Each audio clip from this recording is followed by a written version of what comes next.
Le Tech Fest Live. Avec Philippe Regnoux. Dans les couloirs, les travées, les stands du Tech Fest cet après-midi, Laurie Bruno du magazine H30. On parle de drones omnidirectionnels.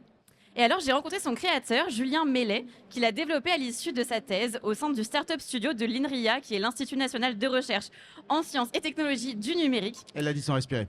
Voilà. L'IA, son carburant, c'est la donnée. Ouais. Et La donnée est partout. La donnée est partout. Et comment cette donnée, j'arrive à la faire circuler le plus rapidement possible dans toute l'entreprise. Si je veux faire demain des prévisions avancées sur mes ventes et ce que ça va me produire, il faut que je croise mes données de vente, mes données de logistique, de supply chain et mes données financières. Donc ça, c'est le gros du sujet. Et c'est probablement un des premiers freins aujourd'hui à pouvoir déployer massivement de l'IA qui soit différenciante. Voilà. Oula Oui. Ah bah merci beaucoup pour penser à nous. Hein. C'est bien, on va pouvoir partager ça avec tout le monde après. Merci les amis d'avoir pensé à nous. Prends des forces Philippe, tu parles beaucoup.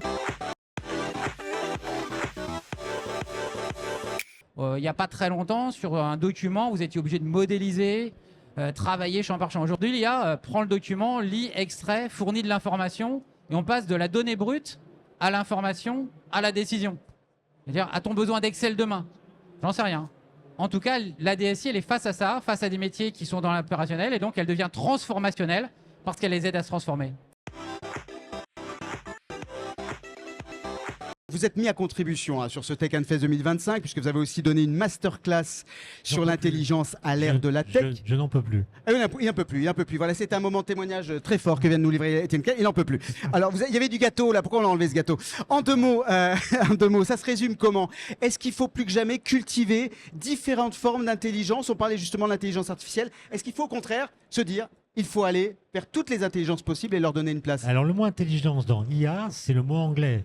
L'intelligence, c'est la gestion des données, le traitement de l'information. L'intelligence en français, c'est aussi la capacité de discernement, la capacité à argumenter, à distinguer le vrai du faux, à faire des expériences de pensée, à inventer des concepts. L'esprit critique. À avoir de l'esprit critique. Ouais. Ce que l'IA n'a pas. Donc l'intelligence humaine a une spécificité. C'est pour ça que moi, je préférais parler d'une intelligence autre que d'une intelligence artificielle.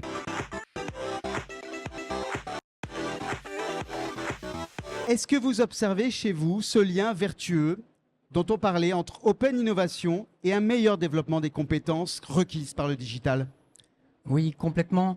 Et en fait, on a une obligation qui est de s'adapter à deux vagues de transformation profonde. Transformation digitale, on en est nous-mêmes un acteur.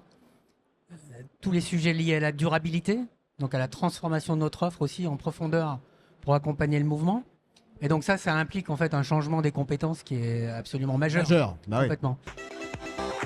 On vient en même temps relâcher les mains pour faire circuler le sang, certes, Merci, d'intelligent, mais aussi jusqu'au bout des doigts. Okay. Et oui, parce que quand on est toute la journée assis derrière un ordinateur, c'est important de bien avoir les mains qui s'activent. On peut aussi les mettre un petit peu en l'air. Allez, on les met en l'air, on y va. On les mettre sur les côtés.